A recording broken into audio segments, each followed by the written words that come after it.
Hello, everyone. Welcome to Mailbag Thursday. And today we are going into a realm that I rarely go into and honestly don't have much of an interest in. But the question that Joan asked, I guess, is an interesting one. And so Joan asked a question of just could be a grab bag, something or not. Just saw that Carson Daly married Blake and Gwen.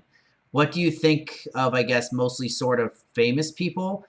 uh, Fill out a form, I guess, too. I'm not sure. Marry people. So I think I understand what Joan is asking here. If I might be wrong, let's not to call anyone out in particular, but in the future, full sentences very helpful.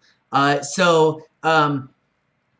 think what Joan is asking here is, what do I think of the fact that a person who is not an ordained minister or like what we would consider like as a properly ordained minister or whatever officiating the wedding of two people? Well, I don't really care all that much. I will say, as someone who has attended quite a few weddings and done quite a few weddings, that people who are usually just ordained online or whatever get that usually do not do the best jobs all of the time. Usually it's people who are trained to do this that do much better.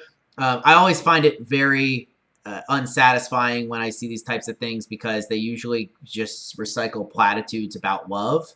And I really don't find that interesting or helpful or really what marriage is about. I can't tell you the amount of times I've been to weddings that that show that there's no greater love that someone can have than marrying someone. And it's like, well, that's not true theologically.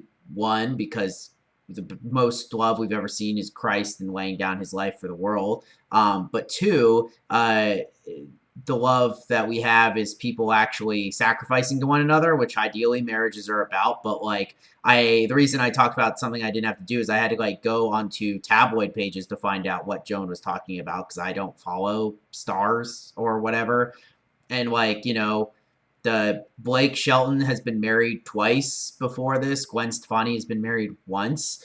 I can't imagine that those were correct divorces under biblical jurisprudence, right? So I'm not really. I don't really believe that either of them will love each other. I mean, maybe they do, but clearly they've made these vows to other people before and have broken them.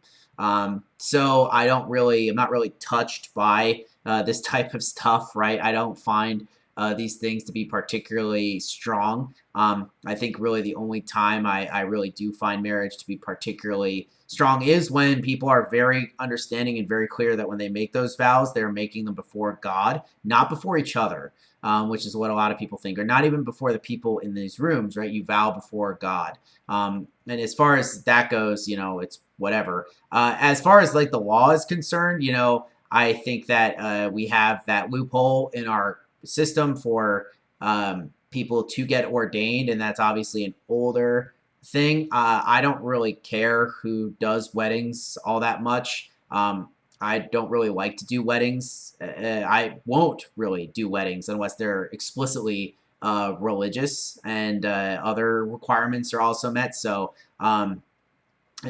people are moving away from the church generally when it comes to getting ministers to do weddings, and I'm kind of totally fine with that.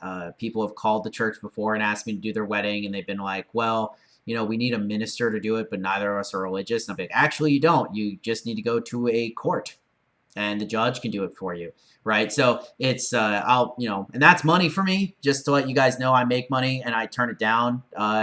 So I do take this stuff pretty seriously. So I don't really care that much that Carson Daly married Blake and Gwen. I hope it works out for the sake of the people involved.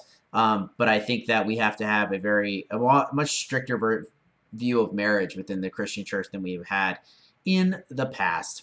So, good question, Joan. I will see you guys all next week for Theolog, Bible study, all that good stuff. Peace out.